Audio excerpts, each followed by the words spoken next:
You ever have one of those nights where you just know something's coming for you, even before it hits? That was me, out in the Texas dark, hands smelling like old engine oil, sweat stuck to the back of my shirt. Psych is screaming so loud you'd think they were trying to drown out the ghosts. I just finished rebuilding an old Road King, dropped into my busted lawn chair, and let the cold beer remind me why I moved out here in the first place, away from rules, away from HOA busybodies, away from people who think they own you just because they got a fancier mailbox. Yeah, you know what I mean.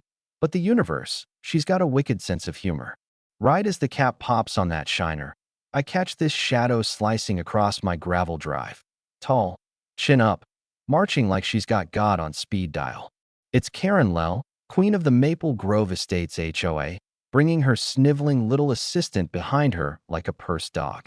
No smile, no knock. She just stands there on my porch and barks. Mr. Rowan, you are now subject to community proximity dues, $25 a month, effective immediately. She flashes a PDF at me like I'm supposed to bow and kiss the screen. Her voice is all business, but her eyes, they're hungry, sharp, and a little too pleased. I take a long pull from the bottle. You gotta be kidding me. But she's not.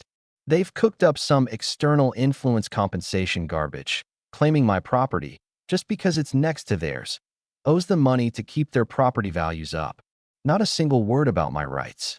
I look her dead in the eye. Karen, I didn't join your HOA. I don't use your parks. My land was here first. You got a court order, you better have it with a badge. She doesn't even blink, just says, there are legal precedents. You'll regret this. And she storms off, heels clacking like gunshots on marble. Her assistant just about trips over his own feet scrambling after her. And that's when I knew, deep down, this wasn't the end. It was just the opening round. Next morning, the air's heavy, sky still bleeding from the sunrise, and I'm in my shop with my hands buried in a carburetor, thinking about nothing but fuel mix and old wounds, when I hear the slow crunch of tires out front. Big, black SUV, windows tinted so dark it looks like a rolling coffin. Out step two men, built like refrigerators, both with Maple Grove Enforcement Division stitched on their shirts. Real cute, right? The bald one points at me, shouts across the drive. We're here to collect your dues and file a claim. I keep my cool. Phone already recording. You're trespassing. You've got 10 seconds. They don't budge, start waving papers like they mean something, but I cut them off. I never signed your cult contract. The big guy tries to make it physical, gets right up in my space, jabbing a finger at my chest. You don't want this to escalate. And maybe I shouldn't have, but I grin and say, oh, I do. Next thing, his fist comes up. I duck, come up under his arm, and my elbow finds his jaw. Years of Marine training, muscle memory, the whole deal. He hits the door. His buddy tries for his baton, but I've got him on the ground before he can blink. Both are laid out in the gravel, my phone catching it all. Sheriff's on the way, someone already called in a disturbance. Cute move, Karen. Deputies cuff the goons, search their car, find no plates, and shake their heads like they've seen it all before. But I know, this is just round two that you'd think it would settle after that. But things get quiet, too quiet. Karen's gone invisible, but that only means she's plotting. Then the weird clients start rolling in. One guy asks too many questions about my family, my finances, nothing about bikes. Another leaves his Harley overnight, then sneaks in at 3 a.m. to try and set fire to my shop. Caught him on camera, fire system snuffed it out, and the cops got a crystal clear face shot. He lawyers up, says nothing, but I know he was sent. Then comes the lawsuit. A guy I never met claims I wrecked his bike and ruined his back. Total fabrication, but it costs me time, money, sleep. My lawyer says it's textbook harassment, but that's the point. Karen wants me to bleed out by paperwork. That's when I call Todd, my old cyber buddy. He finds a blog, hojusticewatch.org. The front page is plastered with my face, fake stories, wild accusations. Todd traces it, finds an email ping tied right to Karen's mom. Organized harassment, not even subtle. And now, it's personal. I don't rage, I plan. Cameras go up, top tier.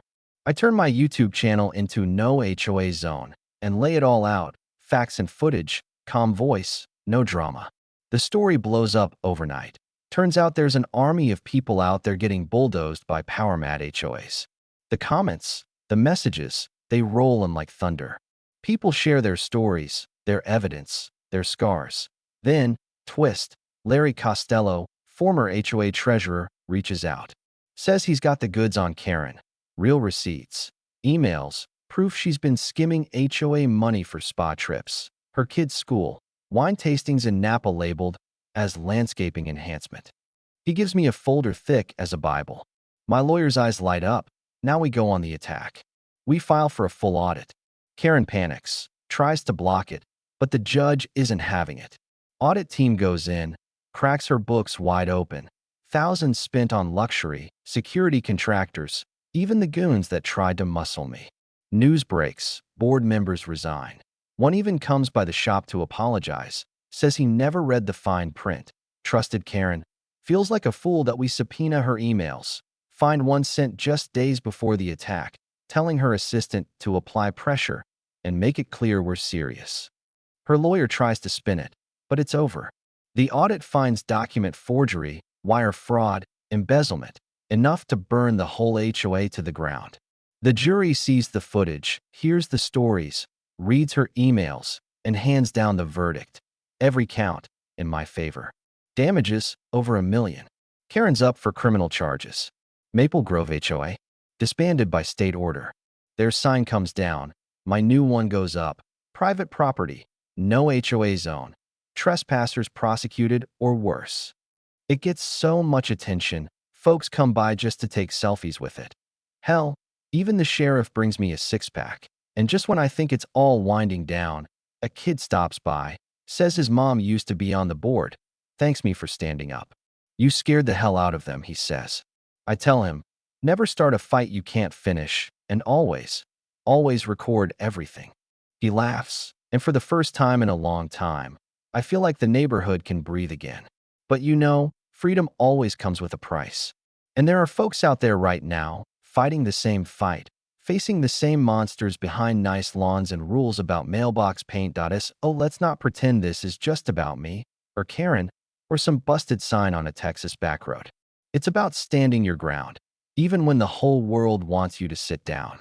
Now, I want to hear your stories. Have you ever gone toe-to-toe with a bully hiding behind a rulebook? Where do you draw the line between order and oppression, between community and control? Drop your thoughts in the comments. Let's talk about what real justice looks like, not just in court, but on the street where you live. Because sometimes, the only way to keep your freedom is to fight for it, one battle at a time. But if you thought it all ended with that courtroom win, you don't know how deep some roots go, or how hard some folks will dig when they feel their little kingdom slipping away. You know what I mean? See, after the dust settled and Karen faded from the daily rumor mill, the neighborhood started to thaw. But trust me, the scars ran deeper than the headlines. The HOA board got dissolved, sure, and a lot of neighbors who used to cross the street to avoid me now waved, dropped by for coffee, even brought their own horror stories, late-night fines, threats, lost pets blamed on noncompliance. The works. But here's where it gets real. You'd think, after being dragged through the mud, Karen would just disappear, take her medicine, find a new town to haunt. Nah. One afternoon, I get a knock at the shop, a guy in a crisp shirt, polite smile, briefcase clutched like it holds state secrets. He introduces himself as Mark Delaney, investigator with the state's fraud unit. He's got a stack of paperwork and a 1,000-yard stare that tells me he's seen way worse than HOA shenanigans.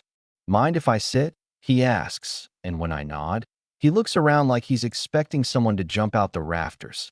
Turns out, Karen's case triggered something bigger. State auditors started poking into not just Maple Grove, but the entire region.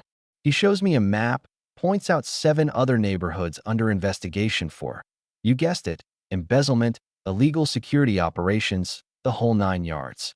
Some of those places had board presidents even dirtier than Karen, hiding behind legal language, crushing dissent with threats and backroom deals. Your case, Mark says, broke it open.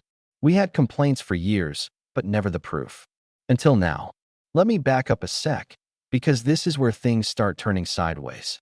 About a week after Mark's visit, I start getting messages from strangers, emails, letters, a couple of phone calls at the shop from numbers I don't recognize.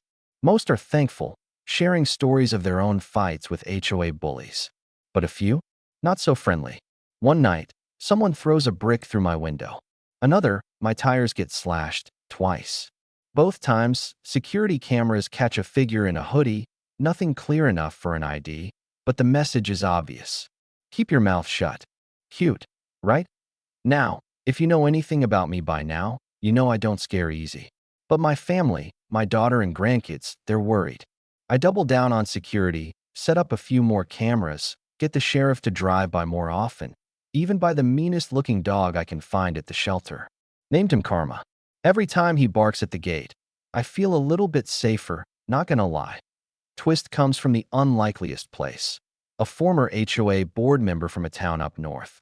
She calls herself Sandra, says she watched my channel, saw her own story in the mess I aired out. Sandra tells me she's gathering a group, folks from all over the state, building a coalition, swapping tips, lawyers, strategies.